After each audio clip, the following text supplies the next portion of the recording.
gikan ko nagsumba. Ang hapit ko ilan ni Ate Maribel. Kay Sabado man ron, relax ako. O sa Domingo, relax ako. Pagka Monday ani, 163 na sa si Mamo ani, si Mamo Zel. Apoy kayo pero sige lang, okay ra. Managko na ng mga bata. Gikan ko nagsumba ba niya. Kanang naka-decide ko, gapit ko sa akong Ate Maribel. Timing po na. Yan ko diri mo ato daw siya sa akong isa ka igsuon. Tuon daw na. Di pa po siya nga niyan ko. Labay mi dito sa isa na ko ka igsuon katong may karinderya. Hi, hello lang, kay busy sila. Ako diri sa balay sa akong ate. Ano akong balay sa akong ate, Maribel.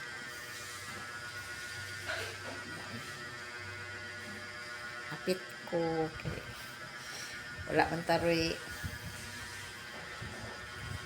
bantay sa bata. Diri na ko ila ate. Hindi pa ipod siya kay. Pabanon ko niya.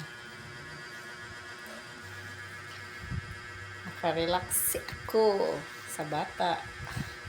Sa Monday na po.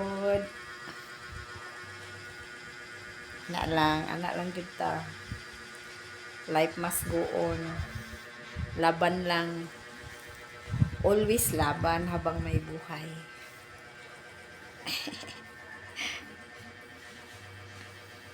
Bitaw, limingaw ko sa akong mama. Limingaw ko sa akong papa. Pag mingawon gani ko sa ilahan, ano din ko ilaati.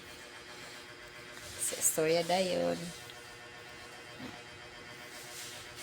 Muman namong ate, muman namong sumbungan. Gapo jud no na ate na igsoon. Okay. Mingawon ta sa tong mama. Matay kadaganan. Mingawon jud.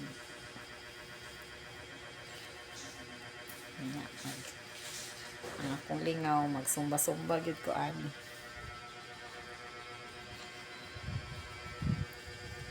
Bitaw miga. Bitaw mga amiga, mga amigo. Ato kita lang gyud mag lingaw sa tong sarili para life must go on. Isa ra atong kinabuhi, kailangan jud at kailangan jud nahapit ta. Always man ang problema. Ay, nako, salamat jud kayo na naarak ko sa duol sa akong mga sa akong ate. Nagduol na mi diri abang. Ay lahi lang og kuan, balay. Pero maadto nimo, mabaktas nimo. Gusto ka maadto, moduaw sa ila. Ito ko ila ni Maricel. Tapos adto ko og Samal, Ilamira. Ya, si Tina na naman diri ila ate. Diri ko ila ate. Nabibo pud mi pag magtapok mi diri.